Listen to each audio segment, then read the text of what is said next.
Hello, नमस्कार दोस्तों। आज हम बात करेंगे टाटा मोटर्स के स्टॉक्स के बारे में। और ये स्टॉक्स हमारा एक लेवल पर आने के बाद स्टॉक्स में गिरावट आई है। गिरावट की वजह में मैंने आपको पहले भी बताया था, और जिस दिन स्टॉक्स में गिरावट होना स्टार्ट हुई उससे एक दिन पहले बताया था कि स्टॉक्स हमारे यहाँ से ये जो इन्वर्टेड हैमर कैंडल बनाया है, यहाँ से गिरावट हो सकती है। और उसके बाद देखिएगा, एक के बाद एक रेड कैंडल बनी, लो बना और लो के पास क्लोज हुआ। अगर आप देखेंगे तो इस कैंडल का लो और इस कैंडल का हाई यहाँ पर हमारा सपोर्ट बनते हुए नजर आ रहा है। तो ये लेवल आप देखिएगा 949 का है, कल का लेवल 950 का है। तो स्टॉक्स अभी इस लेवल पर रुका है। अब स्टॉक्स यहाँ पर 50 डेज का जो मूविंग एवरेज है इसके नीचे भी आ चुका है। तो दो चीज से हमें सतर्क रहना है। पहला तो एक तो मूविंग एवरेज के नीचे आ चुका है, दूसरा स्टॉक्स ने आज भी सपोर्ट लिया है 950 रुपए के आसपास का। अगर स्टॉक्स हमारे इस लेवल को तोड़ेगा तो गिरावट दिखाई दे सकती है। और फिर सपोर्ट हमारा इस कैंडल का लो 944 का रहेगा। और फिर आप देखिएगा यहाँ पर एक लो बना हुआ है जो लगभग हमारा 919 रुपए का है। तो ये लेवल आपको लेकर के चलना है सपोर्ट का।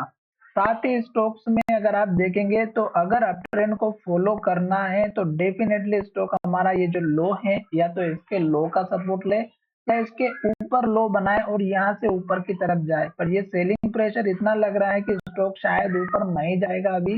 और स्टॉक्स का फिर से अगर आप टारगेट लेकर के चलेंगे तो इस कैंडल के लो का रखिएगा 978 का छोटा सा पहला टारगेट। दूसरा टारगेट इस कैंडल के हाई का रखिएगा 1010 का। और फिर आप देखिएगा यहाँ पे भी इन्वर्टेड हैमर बनी हुई है, तो इस कैंडल के हाई का भी लेकर के चल सकते हैं 1029 का।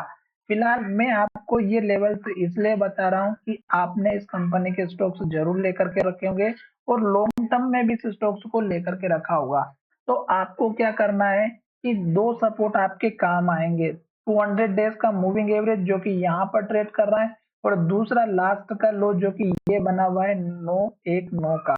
अगर स्टॉक हमारा इस कैंडल के लो को तोड़ता है और इसके नीचे वॉल्यूम के साथ ब्रेकआउट करता है तो फिर स्टॉक्स में गिरावट आएगी और फिर स्टॉक्स हमारा 200 डेज के सपोर्ट लेने के लिए तैयार रहेगा।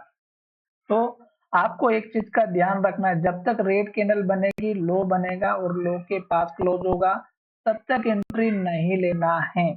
इस बात को ध्यान रखिएगा। फिर से बता रहा हूँ, जब तक स्टॉक रेड कैंडल बनाएगा, लो के पास क्लोज होगा, तब तक स्टॉक्स में एंट्री नहीं लेना है। प्रॉपर कंफर्मेशन लेना है। स्टॉक भले कितना अच्छा हो, अभी स्टॉक्स रेंज के अंदर ट्रेड कर रहा है।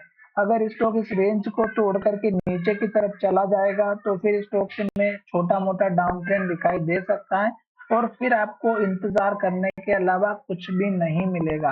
तो चलिए वीडियो को विराम करते हैं। धन्यवाद, मिलेंगे नई वीडियो में।